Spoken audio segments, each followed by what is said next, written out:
लतीफ़ खोसा के इस दावे पर मीर तकी मीर का ये शेर मुझे याद आ रहा है कि मीर क्या सादे हैं बीमार हुए जिसके सबब उसी अत्तार के लड़के से दवा लेते हैं। मार्च 2022 से लेकर आज तक बानी से लेकर रहनुमा और कारकुनान तक सबका एक ही मौक़िफ़ है कि पीटीआई हुकूमत को अमेरिका ने घर भेजा है।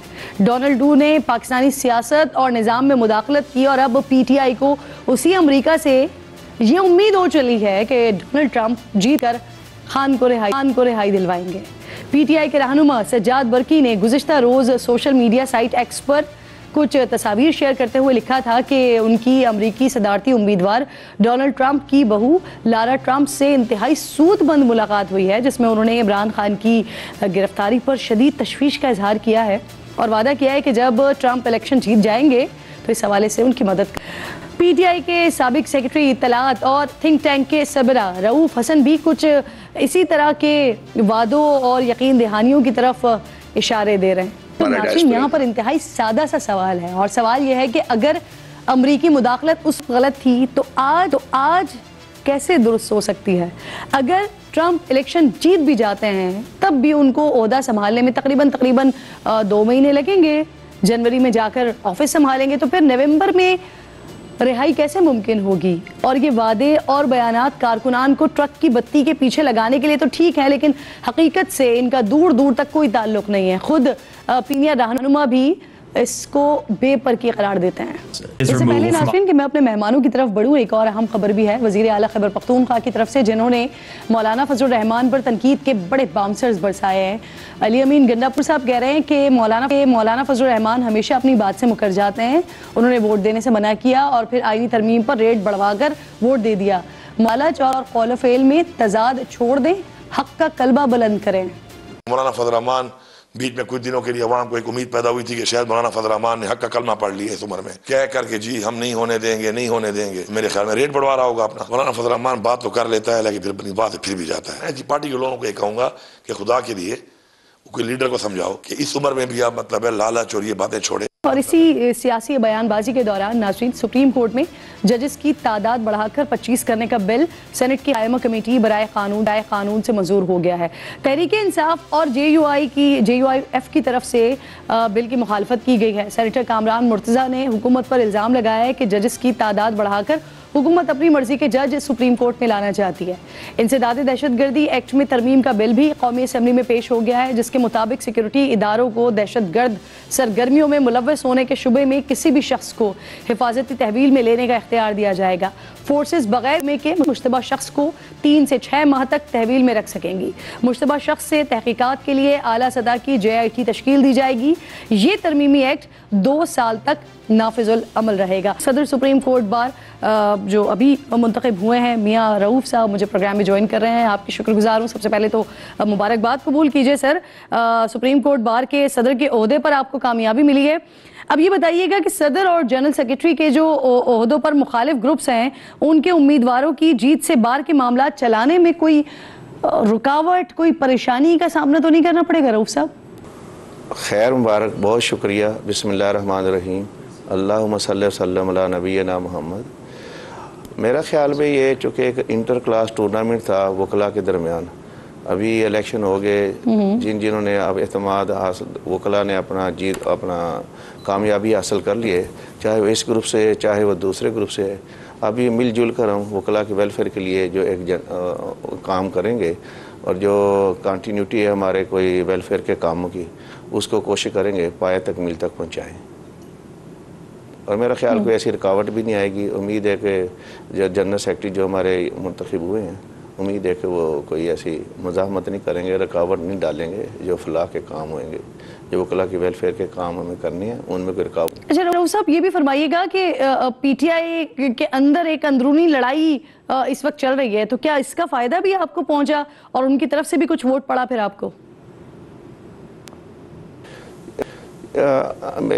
हालांकि उनकी जो चेयरमैन साहब हैं अपना बैरिस्टर गौहर साहब, उन्होंने भी वॉइस मैसेज किए और उन्होंने कोई वीडियो रिकॉर्ड भी की, वीडियो पैगाम भी अपना जारी किया। इसी तरह सलमान अकरम ख्वाजा साहब ने वीडियो पैगाम जारी किया कि जो उनसे लाइक माइंडेड वकला साहिबान थे कि वो इनको वोट ना करें, ये कहते हैं हुकूमत के हमायत याफ्ते हैं। हालांकि हमारा किसी हुकूमत के कोई ताल्लुक़ नहीं है, हम तो एक वकला की नुमाइंदगी कर रहे थे, लेकिन वो एक पॉलिटिकल अपनी पार्टी के एजेंडे को आगे बढ़ाने की कोशिश कर रहे थे। उसको वकला ने कबूल नहीं किया। वकला ने मेरिट की बुनियाद पर हमारी जो प्रीवियस जो बॉडी थी उसकी कारकर्दगी को देखकर हमें ये वोट दिए। डॉक्टर साहब थोड़ा सा बढ़ते हैं आगे सर। जब 26वीं आईनी तरमीम हुई, उससे पहले भी और उसके बाद भी वकला की जानिब से, कुछ वकला की जानिब से हमने देखा, उन्होंने कहा कि हम एहतजाज करेंगे, बाकायदा तौर पर इसकी तहरीक चलाएंगे। अब क्योंकि ये ओहदा आपने संभाल लिया है, बतौर सुप्रीम कोर्ट बार के सदर आप हो गए, तो क्या सर इस ओहदे के तौर पर आप इस तरह की किसी भी मुहिम को सपोर्ट करेंगे? नहीं, मेरा ख्याल ये सिर्फ खाम ख्याली बातें हैं उनकी। उन्होंने ये इलेक्शन से पहले एक इलेक्शन के चाल के तौर पर या इलेक्शन स्टंट के तौर पर ये पूरे उन्होंने अपना प्रोग्राम तरतीब दिए थे। मुख्तलिफ बार में हामिद खान साहब की क़यादत में ये लोग गए वहाँ पर कि हम वकला तहरीक चलाना चाहते हैं, तो बुरी तरह इनकी नाकाम हुई है तमाम कोशिशें जो इनकी है। वकला ने उसमें पजीराई नहीं मिली, वकला ने इसको मुस्तरद किया। उन्होंने कहा ये पहले जो तहरीक चली थी हम उसका खमियाजा अभी तक भुगत रहे हैं। उस तहरीक के ऊपर मैं तो चाहता हूँ जो पहले तहरीक 2007 में चलाई गई थी बहाली अदलिया के लिए, आज़ाद अदलिया के लिए, वो तो भी उस पर भी इनको माफ़ी मांगनी चाहिए, चूँकि उसके वो नताइज हम हासिल नहीं कर सके। उससे और ज़्यादा अदलिया में ख़राबी पैदा हुई, बगाड़ पैदा हुआ। तो उसके अभी तक मैं तो चाहता हूँ, मेरा मुतालबा भी यही है, बल्कि अक्सर वकला का मुतालबा भी यही है कि ये जो कायदीन थे उस वक़्त के वो अपना इसमें माफ़ी मांगे कौम से। जजेस की तादाद बढ़ाने का बिल भी आया है, सेनेट की कायमा कमेटी ने मंजूर भी किया है इसे। ये तादाद 17 से 25 हो गई है। तो सर इस मामले पर सुप्रीम कोर्ट बार एसोसिएशन क्या राय रखती है? ज़मीनी हक़ाइक़ देखने हैं, अगर वहाँ पर वाकई केसेस की भरमार है और तादाद कम होने की वजह से उसका डिस्पोजल नहीं हो रहा तो बढ़ाने में कोई हर्ज नहीं है। तो आज मैं देख रहा था सलमान अकरम ख्वाजा साहब ने भी कहा कि अगर तादाद बढ़ा दी जाए हमें भी कोई इतराज़ नहीं है। ये वो मुस्बत काम है जिनको हम सराहते हैं वहाँ पे। और आज़ाद अदलिया के हम कायल हैं और पार्लियामेंट की बालादस्ती चाहते हैं, लेकिन मेरा ख्याल खाम खा की ये तहरीक की बातें करना ये वकला को उलझाने की बात है। वकला इनके इस तरह के में नहीं आएंगे। तो ये आप कह रहे हैं इसमें कोई हर्ज नहीं है तादाद बढ़ाने पर। बहुत शुक्रिया आपका मियां रऊफ साहब, प्रोग्राम में आप साथ मौजूद थे। आखिर में नाज़रीन बात करेंगे साबिक़ वज़ीर आज़म के खिलाफ तोशाखाना केस बंद करने की तैयारी। नैब ने अपना जो होमवर्क है वो मुकम्मल कर लिया है और ये सीनियर सहाफ़ी हैं अंसार अब्बासी साहब, उनकी खबर है। उनकी खबर के मुताबिक नैब ने सदर आसिफ अली जरदारी, साबिक़ वज़ीर आज़म नवाज शरीफ और साबिक़ वज़ीर आज़म यूसुफ रज़ा गिलानी के खिलाफ तोशाखाना केस वापस लेने का फैसला किया है। नैब तरमीम के बाद 50 करोड़ से कम की मुबैना करप्शन का कोई केस ब्यूरो के दायरा इख्तियार में नहीं आता।